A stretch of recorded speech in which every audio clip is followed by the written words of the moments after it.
샬롬. 오늘도 하나님의 말씀으로 하루를 시작하는 여러분들에게 하나님의 은혜와 평강이 함께 하시기를 간절히 축복합니다.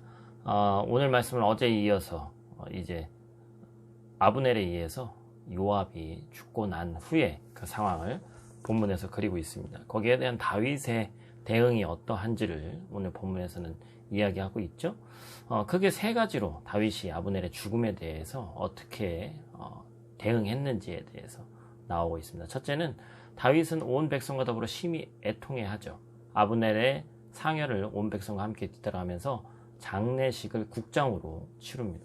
두 번째, 친히 또 애가를 지어서 아브넬의 죽음을 직접 애도하죠.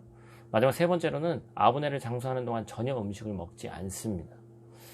이것으로 미뤄봐서 다윗은 정치적인 목적뿐만 아니라 이 아브넬이라는 사람을 위해서 진심으로 애도했음을 알 수 있죠. 아브넬은 남과 북으로 나눠져 있는 적국인 북이스라엘의 장군이었습니다. 지금처럼 우리나라 한국과 대한민국과 북한 이런 관계로 얘기하기는 좀 쉽지 않습니다만, 그럼에도 불구하고 거의 똑같은 상황이라고 볼 수 있죠. 그래서 남쪽에서 북쪽에 있는 장군의 장례를 치른 거나 마찬가지의 그런 상황이죠.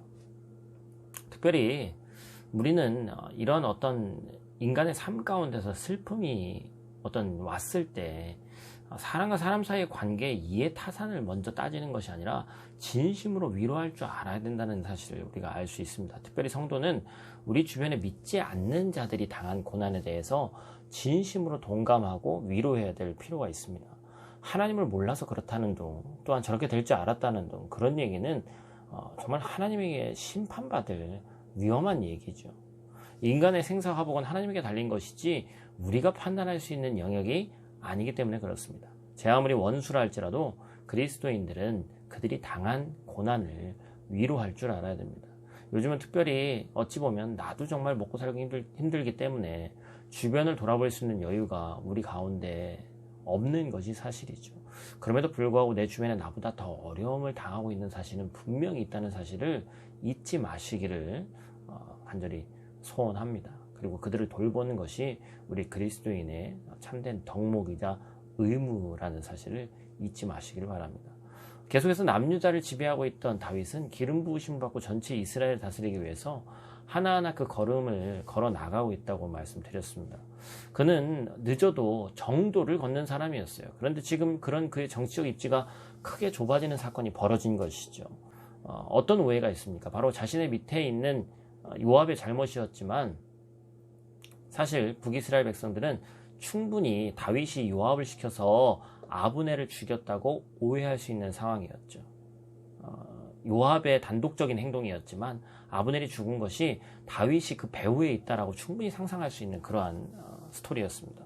하지만 아브넬에 대한 다윗의 진심 어린 행동으로 인해서 그들의 오해는 순식간에 사라지죠. 그리고 거기서 한 걸음 더 나아가서 다윗의 소위 말해서 인기가 더 올라가고 신임도가 더 올라가는, 정치가로서의 다윗의 입지가 더 새롭게 다져지는, 오히려 위기가 기회가 되는 일이 벌어집니다.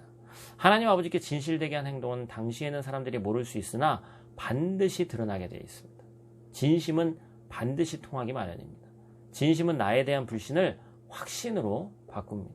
세상은 하나님을 오해합니다. 때때로 하나님을 믿는 나를 오해하죠. 그래서 세상은 성도를 인정할 때보다 핍박할 때가 더 많습니다. 아마도 앞으로의 시대는 점점 우리를 세상이 더 많이 오해할 거예요. 사랑하는 성도 여러분, 하나님과 사람 앞에 진실되게 행동해도 반드시 세상 우리를 오해할 수 있습니다. 억울하고 분한 마음이 때때로 들 때가 많이 있을 것입니다. 그러나 악을 악으로 갚지 말고 악을 선으로 갚으라는 주님의 말씀을 꼭 기억하시길 바랍니다. 물론 우리 모두는 예수님과 같은 인격이 완성된 그런 성품의 소유자가 아닙니다. 그래서 그것이 힘들죠. 저도 마찬가지입니다. 저에 대해서 안 좋은 소리 나는 사람들은요, 때때로 쳐다보기도 싫을 때가 있어요. 그러나 우리의 인생은 세상이 갚아주는 인생이 아니라 하나님이 갚아주는 인생이라는 사실을 잊지 마시길 바랍니다. 사랑하는 형제자매 여러분, 오늘 하루도 하나님께서 여러분의 상하고 지친 마음이 있다면 그 마음을 만지시고 위로하실 줄 믿습니다.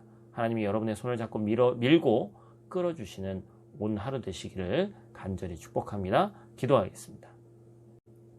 하나님, 오늘 하루도 우리에게 선물로 주심에 감사를 드립니다.